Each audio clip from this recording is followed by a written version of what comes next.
Elman Nəsirov bildirir ki, prezident ailəsinin görüntülərini görəndə özümü çox pis hiss edirəm. Sualım sənədir və sənin kimi 125 dənə qoyunadır.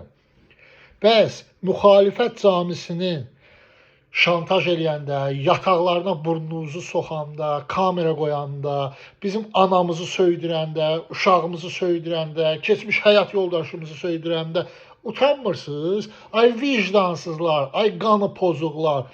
Bu işlərlə məşğul olduğunuza Azərbaycanda uşaq pulu verin. Azərbaycanda tənha analara dövlət proqramı ayırın. Azərbaycanda qazilərimizin həyat şərtlərini yaxşılaşdırın, onları müalicəyə göndərin. İlham Əliyev nə qədər beləsə bekar işlərlə məşğul olacaqsınız, hə? Bu günləri Ermənistanın yerinə 1 milyard pul verən İlham Əliyev neçə dənə qazını ayağa qaldıra bilərdi? Nə qədər şəhid ailəsinə kömək eləyə bilərdiniz? Nə qədər uşaq pulunu bərpa eləyə bilərdiniz, hə? Sual edirəm, siz bizdən deyilsiniz, bunu anlamaq elə də çətin deyil. Sizin 125 dənə o qoyun oturur Milli Qocalar evində.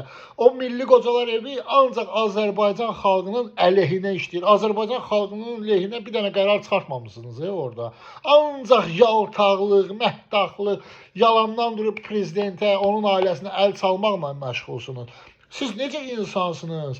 Qurban olduğuma nə cavab verəcəksiniz bu dünyadan köçəndən sonra? Bu qədər haqq yemək olmaz, bu qədər insanları əzmək olmaz, bu qədər insanların günahını almaq olmaz. Nə istəyirsiniz ki? Sizə hər şey olar, bizə heç nə olmaz.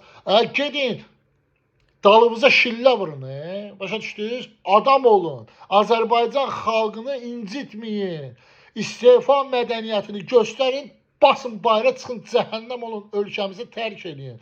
Bəsdir, imkan verin bu xalq yaşasın.